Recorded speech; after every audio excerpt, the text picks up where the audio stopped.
buenas tardes. Mi nombre es Maricler Granados Loreira, hago parte del programa de Medicina 1C y el día de hoy voy a hablarles acerca del concepto de solución química. ¿Qué es una solución química? Una solución química es una mezcla homogénea que está compuesta por un soluto y un solvente, donde el soluto es la sustancia que se encuentra en menor cantidad, mientras que el solvente es la sustancia que se encuentra en mayor cantidad.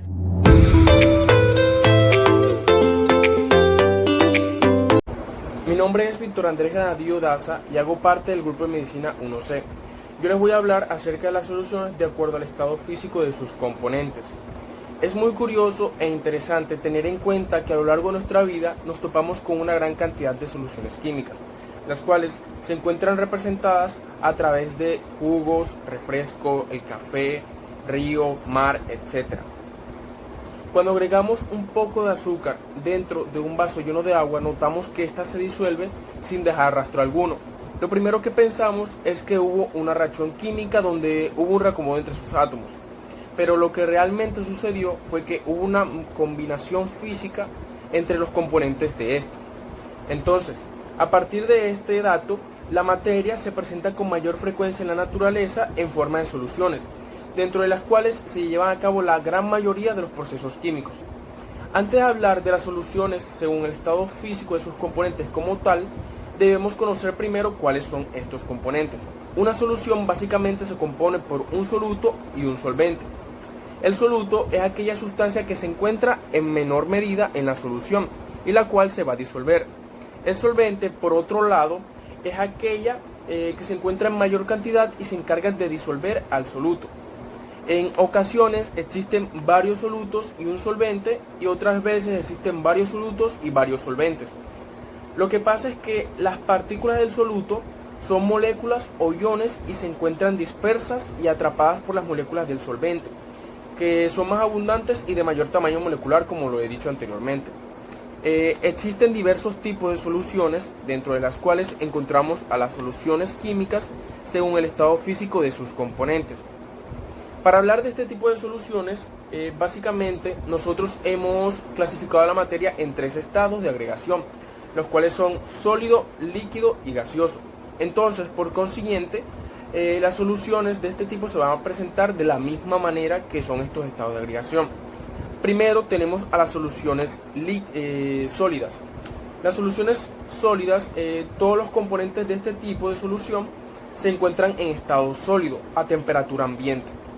Todas las aleaciones, como el latón, que es la combinación del cobre y el zinc, el bronce, que sería la combinación del cobre con el estaño, y el acero, que sería la combinación entre el carbono con hierro, etc. Estos son algunos ejemplos de las soluciones sólidas a temperatura ambiente.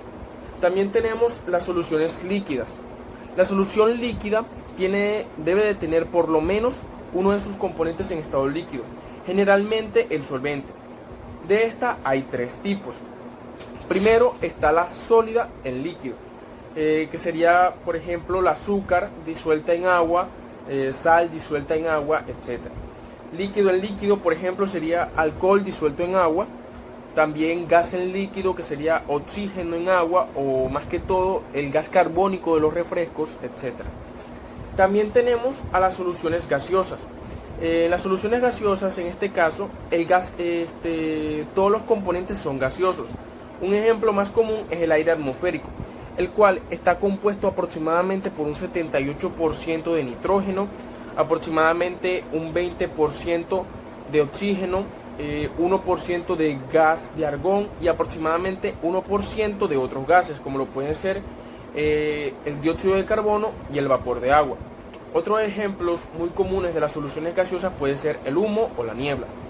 Así, las soluciones pueden ser sólidas, líquidas y gaseosas, y estar formadas por gases en gases, gases en líquidos, sólidos en líquidos, líquidos en líquidos y sólidos en sólidos. Esto es que el soluto puede ser un gas, un líquido o un sólido. E igualmente el solvente puede ser en estos tres estados de agregación. Muchas gracias. Hay tres tipos. Primero está la sólida en líquido, que sería, por ejemplo, el azúcar disuelta en agua, sal disuelta en agua, etc. Líquido en líquido, por ejemplo, sería alcohol disuelto en agua. también gas en líquido, que sería oxígeno en agua, o más que todo el gas carbónico de los refrescos, etc. También tenemos a las soluciones gaseosas. Las soluciones gaseosas, en este caso, el gas, todos los componentes son gaseosos. Un ejemplo más común es el aire atmosférico, el cual está compuesto aproximadamente por un 78% de nitrógeno, aproximadamente un 20% de oxígeno, 1% de gas de argón y aproximadamente 1% de otros gases, como lo pueden ser el dióxido de carbono y el vapor de agua. Otros ejemplos muy comunes de las soluciones gaseosas pueden ser el humo o la niebla. Así, las soluciones pueden ser sólidas, líquidas y gaseosas, y estar formadas por gases en gases, gases en líquidos, sólidos en líquidos, líquidos en líquidos y sólidos en sólidos. Esto es que el soluto puede ser un gas, un líquido o un sólido. E igualmente el solvente puede ser en estos tres estados de agregación. Muchas gracias.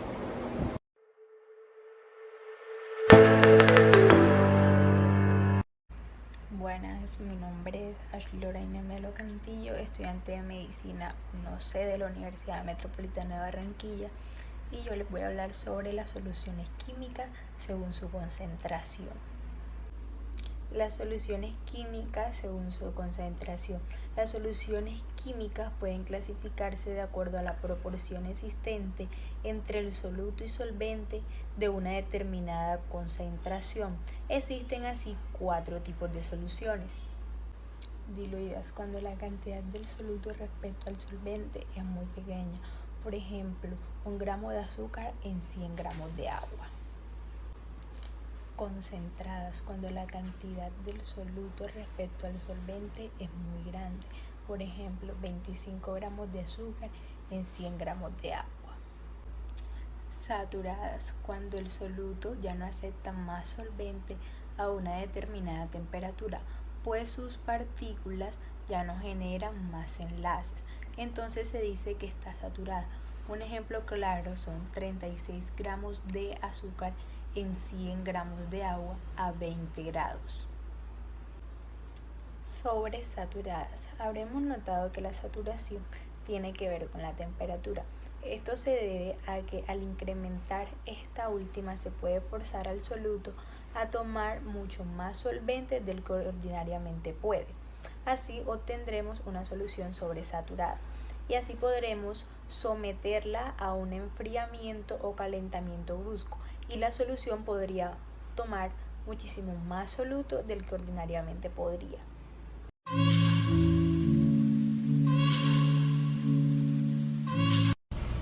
Buenas, mi nombre es Estefanía Guerrero y soy estudiante de Medicina 1C de la Universidad Metropolitana de Barranquilla, y en este video les vengo a hablar sobre las soluciones electrolíticas y no electrolíticas.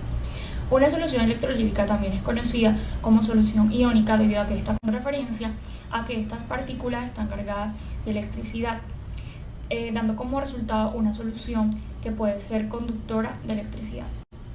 Una solución electrolítica por lo general se forma cuando colocamos un compuesto químico que sea producto de una reacción de un ácido y una base en contacto con un solvente como es el agua.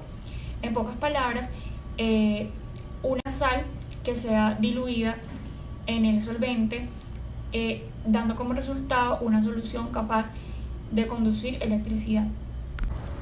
Las soluciones electrolíticas pueden ser electrolitos fuertes y electrolitos débiles. Los electrolitos fuertes son sustancias que se disocian completamente en la solución para formar iones. Entiéndase por la palabra disociación la separación del compuesto en su respectivo anión y catión. Algunos ejemplos de estas son casi todas las sales. También existen los electrolitos débiles.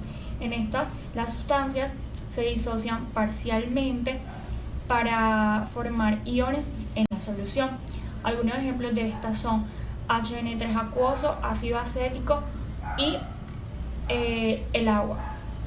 En nuestro cuerpo y en otros organismos vivos encontramos que los electrolitos son demasiado importantes para ayudarnos a balancear la hidratación en nuestro cuerpo, y por esto encontramos que se venden bebidas energéticas con electrolitos, especialmente a los deportistas.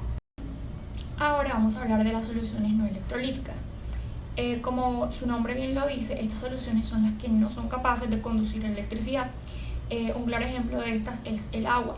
Pues antes se creía que el agua era capaz de conducirla, pero esto no es posible debido a que únicamente el agua conduce electricidad si es acompañada de el sodio, el calcio o el potasio. La sacarosa o el azúcar común es un disacárido de fórmula molecular C12, H22 o 11 que contiene vitaminas como lo son B1, B2 y A, que pueden ser consideradas soluciones no electrolíticas. El tipo de enlace covalente que esta contiene lo hace un mal conductor de electricidad debido a que estas no viajan al arco del cristal, sino que por el contrario son atraídas por los pares de átomos que la comparten.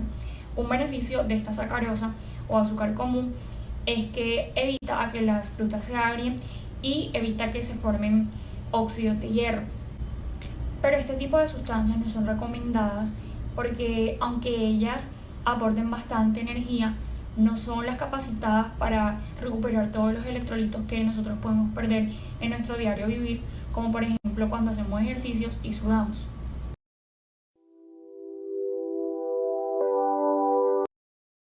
Tipos de soluciones. Una de ellas es según su tonicidad.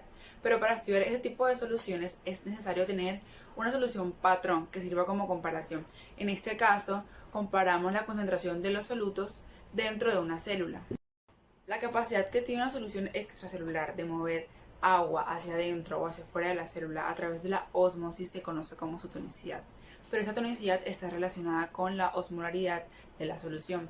¿Qué es la molaridad? La osmolaridad es la concentración total de todos los solutos de una solución. Se dice que si una solución tiene osmolaridad baja, significa que tiene pocas partículas de soluto por litro de solución. Pero si se dice que una solución tiene osmolaridad alta, esto significa que tiene muchas más partículas de soluto por litro de solución. Cuando soluciones de osmolaridades distintas son separadas por una membrana que es permeable al agua pero no es permeable al soluto, lo que sucede es que el agua se moverá del lado que tiene menor osmolaridad hacia el lado que tiene mayor osmolaridad. Utilizamos tres términos: hipertónico, hipotónico e isotónico. ¿Para qué? Para comparar la osmolaridad de la célula con respecto a la osmolaridad del líquido extracelular que rodea a esta. Es importante saber que cuando hablamos nos referimos a estos términos solo se tienen en cuenta los solutos que no lograron cruzar la membrana. Si el líquido extracelular tiene una menor osmolaridad con respecto al líquido que está dentro de la célula, se denomina que este es hipotónico, teniendo en cuenta que el prefijo hipo significa menor que. ¿Y qué es lo que sucede? El flujo neto de agua va hacia el interior de la célula. Por el contrario, si se dice que el líquido extracelular tiene una mayor osmolaridad con respecto al citoplasma de la célula, se dice que este es hipertónico, teniendo en cuenta que el prefijo hiper significa mayor que. ¿Y qué es lo que sucede? El agua se dirige o va hacia la región que tiene una mayor concentración del soluto, es decir, el agua sale. En una solución isotónica tenemos en cuenta que el prefijo iso significa igual, es decir, que el líquido extracelular tiene una osmolaridad igual que al interior de la célula. Entonces, ¿qué sucede aquí? Lo que sucede es que no hay ningún movimiento neto de agua, es decir, el agua no se dirige ni hacia adentro ni hacia afuera de la célula.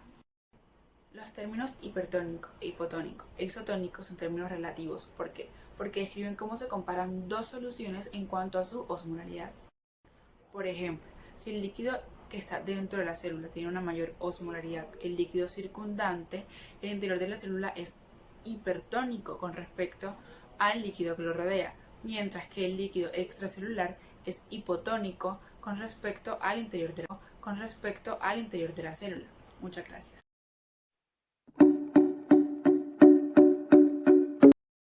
Mi nombre es Jocelyn Guerra, soy del grupo de medicina 1C de la Universidad Metropolitana de Barranquilla.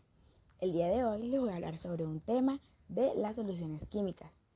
El tema a relacionar es unidades físicas y químicas en que se expresan las soluciones químicas. Además, les voy a hablar sobre las aplicaciones de las soluciones químicas en el área de la salud. Ahora, las soluciones químicas, como lo dije, son expresadas en unidades físicas y químicas. Empecemos con las físicas. Entre las físicas tenemos el porcentaje referido a la masa, o sea, porcentaje de masa sobre masa. Esta expresa la cantidad de peso del soluto sobre el peso de la solución y este es expresado en porcentaje. Está por la fórmula peso del soluto sobre peso de la solución por el 100%. Ahora vamos con el porcentaje referido al volumen. El porcentaje referido al volumen es el volumen en mililitros del soluto en 100 mililitros de la solución. Este está dado por la fórmula porcentaje volumen sobre volumen es igual a mililitros de el soluto, o sea, su volumen sobre el volumen de la solución por el 100%. Pues bien, como en tercera instancia tenemos el porcentaje de masa sobre volumen, es decir, el porcentaje masa sobre volumen. Esta es la masa del soluto en gramos sobre 100 mililitros de la solución.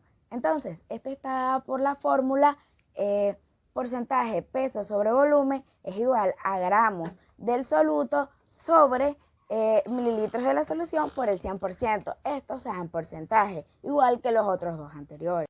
Bueno, como última instancia y cuarta, en las unidades físicas tenemos las partes por millón, que estas son los miligramos de soluto sobre 1 kilo o litro de solvente. Este está dada por dos fórmulas, una para cuando es litros y otra para cuando es kilogramos. Tenemos la primera que son miligramos sobre kilogramos, que este es igual a partes por millón, y tenemos miligramos sobre litros, que esto es igual a partes por millón.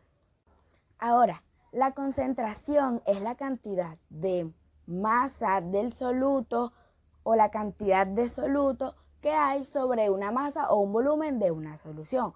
Entonces, o una disolución. Entonces, podemos encontrar de que nos expresan las concentraciones si son diluidas, si son concentradas, si son saturadas, si son insaturadas, sobresaturadas. Pero hay una manera de saber si son cada una de estas. Y tenemos que son la molalidad, la moralidad y la normalidad. Asimismo, iniciemos en primera instancia con la molalidad. La molalidad es la concentración del soluto en la solución o disolvente. Y esta está dada por la masa del solvente. Entonces, la molalidad es el número de moles del soluto contenidos en 1 kilogramo de solvente. Y esta está dada por la fórmula M es igual a moles de soluto sobre kilogramos de solvente. Cabe resaltar que la molalidad se expresa con la letra M minúscula, ya que también tenemos la molaridad. Ahora seguimos con la molaridad. La molaridad es la concentración del soluto en número de moles sobre 1 litro, sobre litros más bien de la solución. Esta se expresa con la letra M mayúscula y esta está dada por la fórmula molaridad es igual a moles de soluto sobre litros de solución. Ahora continuamos con la normalidad. La normalidad es la concentración de una solución que está expresada por números equivalentes por litros de solución. O sea, números equivalentes en gramos del soluto por litros de solución. Entonces, esta se expresa con la letra N mayúscula, como es la normalidad. Su nombre lo dice. Ahora, y está expresada por la siguiente fórmula. Normalidad es igual a equivalentes de soluto sobre litros de solución. Ahora, por último, entre las químicas, aunque no las mencioné al principio, esto es algo importante también, tenemos el equivalente químico, que esto es el número en gramos por lo que está conformada la reacción y se divide en dos, en equivalente químico de un ácido y en equivalente químico de una base o de hidroxilos. Entonces, en el ácido es el número de hidrógenos que están dentro de la solución y está dada por la fórmula equivalente ácido es igual a peso molecular del ácido sobre número de átomos de hidrógeno. Ahora, el equivalente de base es el número de grupos hidroxilos que hay, o sea, OH. Este está dado por la fórmula equivalente de base es igual al peso molecular de la base sobre el número de grupos OH. Ahora sí, hemos llegado a la parte que más me gusta, que son las aplicaciones en el área de la salud. Pues como saben, soy estudiante de medicina y es lo que me apasiona. Entonces es importante que sepamos en dónde y en qué casos se utilizan. Estas soluciones químicas son muy importantes, puesto que siempre las hemos visto, pero no sabíamos que eran soluciones químicas. Por ejemplo, cuando vamos a la clínica o al hospital que nos sentimos mal, ¿qué es lo primero que nos coloca? Un suero fisiológico. Un suero fisiológico es una solución química. Ahora les voy a dar 4 ejemplos de soluciones químicas y cómo se utilizan, en qué áreas se utilizan. Por ejemplo, tenemos la solución salina al 0,45%. Esta es una solución hipotónica y se usa en el tratamiento de la cetoacidosis diabética y también para grandes quemaduras. También tenemos la solución salina al 0,9%. Este es cloruro de sodio y también es el suero fisiológico. Es lo primerito que nos colocan cuando uno va a la clínica. También tenemos el Ringer lactato. Esta es una solución isotónica, al igual que la solución salina al 0,9%. Y esta se utiliza en la deshidratación y en la acidosis metabólica. Y por último, tenemos las destrozas al 10%, 25% y al 50%. Esta es una solución hipertónica y también son llamados sueros glucosados. Entonces, estas se utilizan para personas con hipoglucemia severa, o sea, que se les baja demasiado el azúcar o la glucosa en la sangre. También se utiliza en la nutrición parenteral. Bueno, amigos, esto fue todo por hoy y espero que les haya encantado este video. Espero le den like y hasta pronto.